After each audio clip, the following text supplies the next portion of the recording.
अमीर बलाज टीपू को गुज़िश्ता रात एक शादी की तकरीब में फायरिंग करके कत्ल कर दिया गया।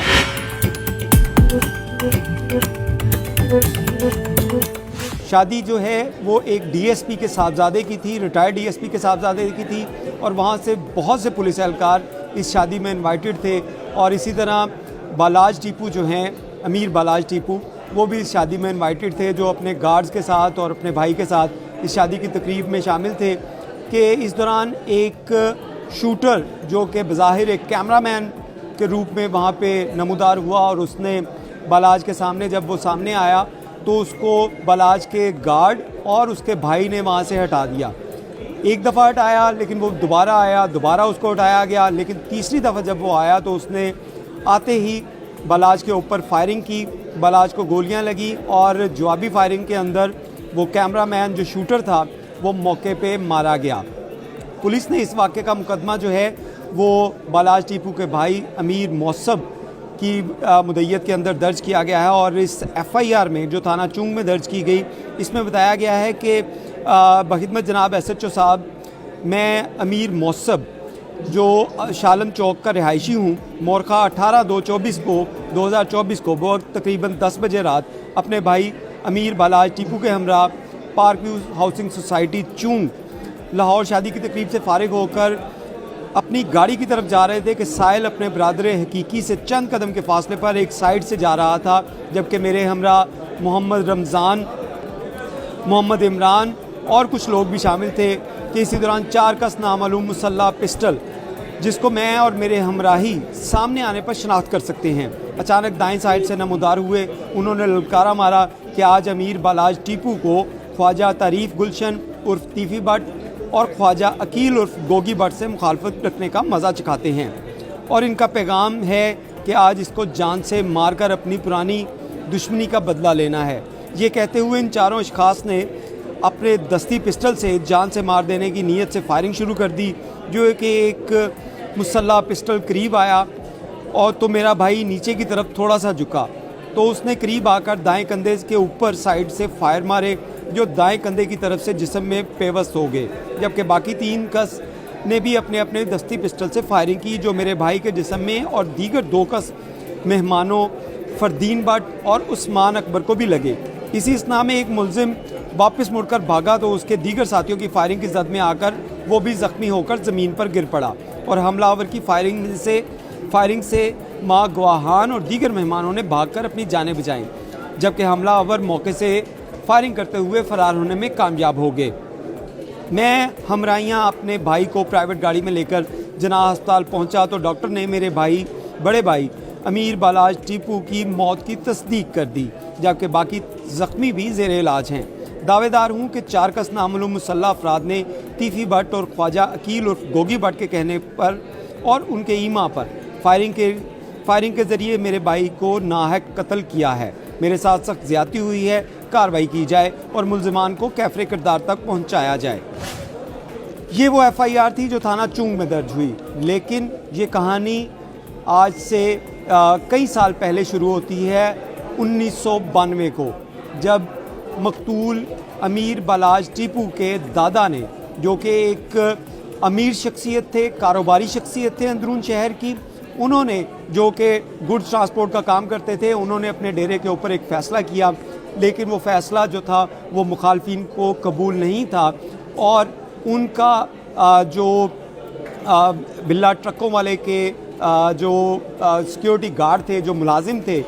हनीफा बाबा, उसकी मदद से उनको 1993 में कत्ल कर दिया गया।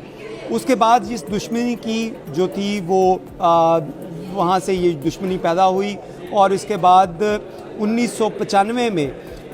अमीर बालाज टीपू के मामू को भी फायरिंग करके कत्ल कर दिया गया था। फिर इसी तरह 2010 में अमीर बालाज टीपू के वालिद टीपू ट्रकों वाले को लाहौर एयरपोर्ट के ऊपर फायरिंग करके कत्ल किया, जो इंतहाई सिक्योरिटी वाला जोन था, इंतहाई रेड जोन था, वहाँ पे फायरिंग करके कत्ल किया गया। और इसी तरह इस ख़ानदान का चौथा शख्स जो था, चौथी नस्ल जो है, वो इस ख़ानदानी दुश्मनी की भेंट चढ़ी। ये तमाम दुश्मनी इस ख़ानदान की और जो तीफ़ी भट्ट या गोगी भट्ट हैं, मुबैना तौर पे इन दोनों के दरमियान जो थी वो चुदराहट की दुश्मनी थी। और अमीर बलाज टीपू जिसकी गुज़िश्ता रोज़ मौत हुई, और इसके बारे में अगर बात की जाए तो ये एक पढ़ा लिखा सुलझा नौजवान था जो अपने वालिद की मौत के बाद अपने जो ख़ानदानी कारोबार को संभालने के लिए आया, और जो गुड्स ट्रांसपोर्ट के लिए जो पर्चियाँ बनाई जाती थी वो इंग्लिश में बना पाता था क्योंकि उसको उर्दू अच्छे तरीके से लिखनी नहीं आती थी। पढ़ा लिखा नौजवान, लेकिन क्योंकि बाप दादे की जो दुश्मनी थी वो उसके कंधों के ऊपर भी आ गई थी, तो उसको भी साथ लेकर चलना उसके लिए मुश्किल था। उससे हमने चंद साल पहले उसका इंटरव्यू किया इस हवाले से कि लाहौर के अंदर जो ख़ानदानी दुश्मनियाँ चल रही हैं, जिसमें ये बड़े नाम थे बालाज टीपू, टीपू ट्रक्का वाला या आतिफ़ी भट्ट और गोगी भट्ट, इन दोनों के दरमियान, दोनों ख़ानदानों के दरमियान जो दुश्मनी चली आ रही थी, इस हवाले से जब हमने उनसे बात की थी तो उसमें भी अमीर बालाज टीपू का ये कहना था कि वो उसको बिल्कुल अच्छा नहीं लगता कि हर वक्त सिक्योरिटी गार्ड्स उनके साथ रहें, कोई प्राइवेट लाइफ ना हो, उनकी फैमिली जो है वो डरी रहे, या हर वक्त जो बंदूकों गनों की छाँव में रहे, प्राइवेटली या आज़ादाना तरीके से वो किसी जगह पे मूव नहीं कर सके। तो ये रूटीन लाइफ उनकी काफ़ी डिस्टर्ब थी और इस बात का इजहार उनकी जानिब से किया भी जाता था। और उनका ये कहना भी था कि ये कोई ख़ानदानी दुश्मनी इस तरह नहीं है कि कोई बहुत बड़े यहाँ पे कोई इश्यूज़ हों, ये सिर्फ चुदराहट की दुश्मनी है कि कौन बड़ा चौधरी है, और इसी की भेंट के अंदर जो ये 4 ख़ानदान जो थे वो अब तक आ चुके हैं। इसके साथ साथ लाहौर शहर में अगर बात की जाए तो लाहौर शहर एक ऐसा शहर है जिसमें ख़ानदानी दुश्मनियों के हवाले से 50 ऐसी नाउन फैमिलीज़ जानी जाती हैं जो अरसा दराज से, सालों से, कई नस्लों से इस ख़ानदानी दुश्मनी की भेंट चढ़ रही हैं, और अब तक सैकड़ों अफराद जो हैं वो इस ख़ानदानी दुश्मनियों की भेंट चढ़ चुके हैं। इन लोगों से जब भी बात की जाए तो तमाम के तमाम जो अफराद हैं जो ख़ानदानी दुश्मनियों की भेंट चढ़े हैं या उनके वर्सा हैं, उनकी जानिब से यही बात की जाती है कि पुलिस का जो तफ्तीशी निज़ाम है या क्रिमिनल जस्टिस सिस्टम जो है, इसके अंदर सुकम होने की वजह से कभी भी मुल्ज़मान जो हैं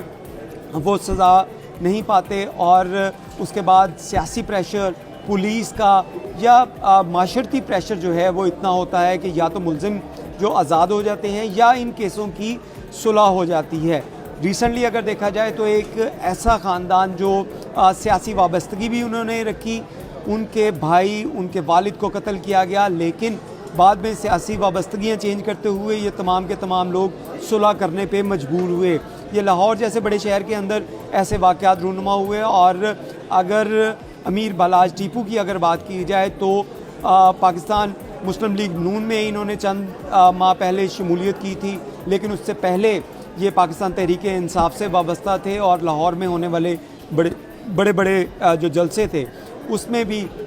इन्होंने पार्टिसिपेट करवाया था। लेकिन ये तमाम लोगों को सियासी वाबस्तगियाँ क्यों रखनी पड़ती हैं? ताकि पुलिस से जो है वो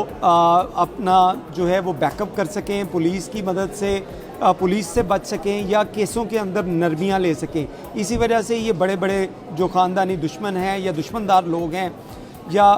बाकी लोग होते हैं वो सियासी वाबस्तगियाँ अपनी जोड़ लेते हैं। तो ये भी केस ऐसा है कि जिसके अंदर अमीर बालाज और टीपू जिनको कत्ल किया गया, उसमें जो तीफ़ी भट्ट या गोगी भट्ट के नाम लिए गए, इस केस के अंदर देखा जाए तो 109 के तहत उनको शामिल किया गया है। और ये 109 के अंदर आज तक पाकिस्तान के अंदर सिर्फ एक सज़ा हुई जो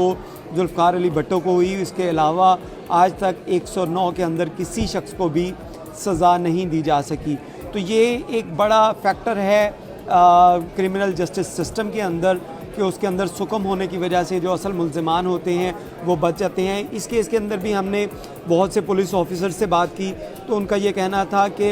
अमीर बालाज टीपू को ये डाउट था और कई अरसे से ये उनके अंदर चीज़ें चल रही थी कि उनको मारने की कोशिश कर रहे हैं लोग, उनके मुखालफिन, क्योंकि बहुत से मुखालफिन या तो पाकिस्तान छोड़ गए थे और उनका कहना था कि जब वो अगर बैरून मुल्क हैं तो उसके बाद उनके ऊपर जो है वो हमला हो सकता है। और इसका इजहार उन्होंने ख़ुद जो है वो पुलिस ऑफिसर से भी किया था। लेकिन ना तो हमारे क्रिमिनल जस्टिस सिस्टम के अंदर जो है सुकम इनको बेहतर किया जा सका और ना पुलिस की जानिब से कोई ऐसा